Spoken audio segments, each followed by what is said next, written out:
मुगल भारत क्यों आए? पूरी ऐतिहासिक कहानी।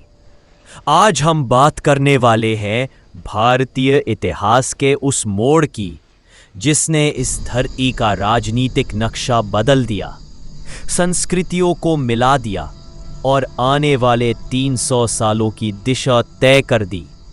एक सवाल, मुगल भारत क्यों आए?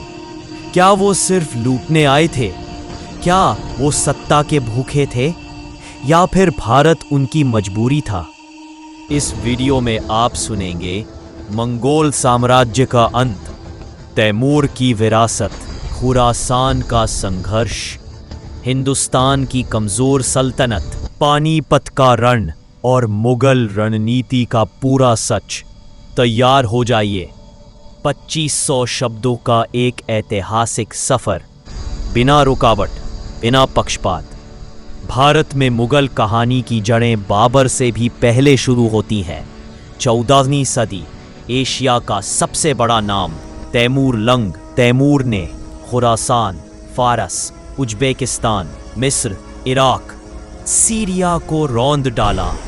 1400 के आसपास वह दिल्ली पर हमला करता है, लाखों को मारता है और वापस चला जाता है। लेकिन उसकी संतानों के सामने एक समस्या थी। इतिहास ने तैमूर का साम्राज्य खंड खंड कर दिया। उसी वंश में 1483 में पैदा हुआ ज़हीर-उद-दीन मोहम्मद बाबर। बाबर कहाँ का था? उत्तर फरगना घाटी, आज का उज्बेकिस्तान किर्गिस्तान क्षेत्र। मुसीबत, वह छोटा सा इलाका लगातार युद्धों, षड्यंत्रों और परिवार की बगावत में फंसा था। बाबर का बचपन किला बचाने, सत्ता खोने और दोबारा पाने में बीता। उसे तैमूर की साम्राज्य विरासत का नशा था। वह चाहता था सम्राट बनना, शासक नहीं। अब सर उठता है भारत का नाम। 15वीं 16वीं सदी, मध्य एशिया की धरती जल रही थी। 4 ताकतें लड़ रही थी, उज्बेक खानात, शाइबानी खान, फारसी सफवी, तुर्क ओटोमन। इस आग में बाबर का फरगना बार बार जल रहा था। बाबर समझ गया, मध्य एशिया में टिकना नामुमकिन है। उधर भारत, उपजाऊ कृषि, सोने चांदी का व्यापार, मसालों के रूट, लूट से भरे मंदिर, रसद से भरपूर शहर, सब मिलाकर राजा बनने का सुरक्षित रास्ता। ये भूगोल राजनीति थी, सर्वाइवल स्ट्रैटेजी। अब सवाल, भारत आसान क्यों था? क्योंकि दिल्ली सल्तनत 1226 तक लगातार खून झेल चुकी थी।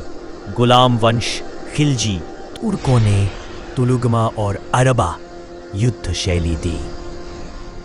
दाएं बाएं घेराव, केंद्र से तोप धनुष हमला, घुड़सवार तीरंदाज।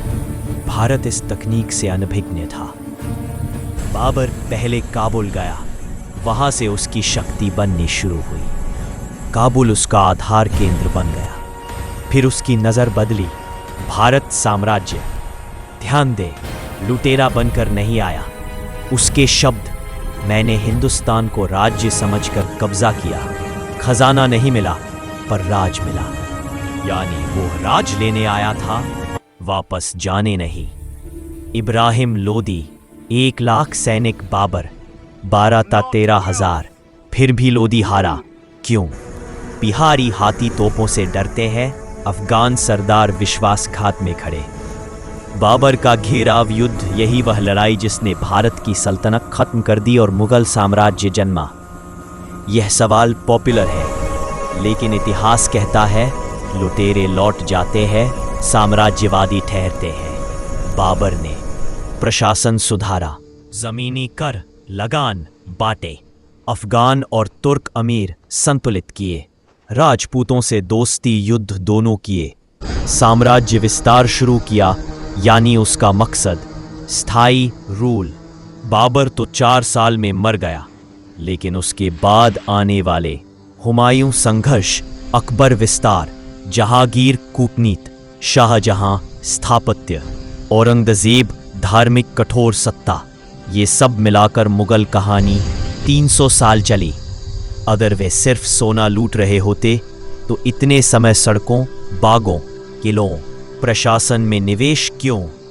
भारत 16वीं सदी में दुनिया की 25% वेल्थ पैदा करता था।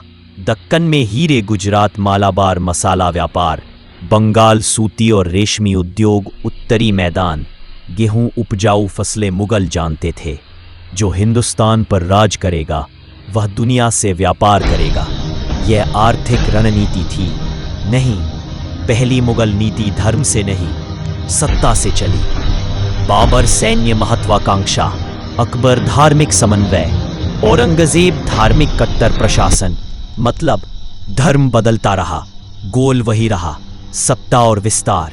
भारत की लड़ाइयों का सच यह भी है, हर विदेशी आक्रमण अंदरूनी मतभेदों से सफल हुआ। Rajput versus Afghan, Sikh versus Mughal, Maratha versus Mughal, Bengal versus Delhi. पहले टूटा, फिर विदेशी जीता। तैमूर, हाँ, वह आतंकी था। मुगल राजनीतिक शासक थे। उन्होंने जमीन बांटी, सेनाएं बनाई, नहरें बनाई, बागों की संस्कृति, फारसी भारतीय मिले जुले प्रशासन। अकबर तो गैर मुस्लिमों से सेना चलवाता था। यह लक्ष्य एडमिनिस्ट्रेटेड एम्पायर था। क्या मुगल मंगोल थे? यस, वंश तैमूरी मंगोल, संस्कृति तुर्की फारसी, इसीलिए उन्हें मुगल कहा गया। लेकिन भारत में वे भारतीकरण हो गए। शादियां, संस्कृति, भाषा सब बदल गया। भव्य इमारतें सिर्फ टूरिस्ट साइट नहीं थी, ये संदेश थी, देखो हम स्थायी शासक हैं।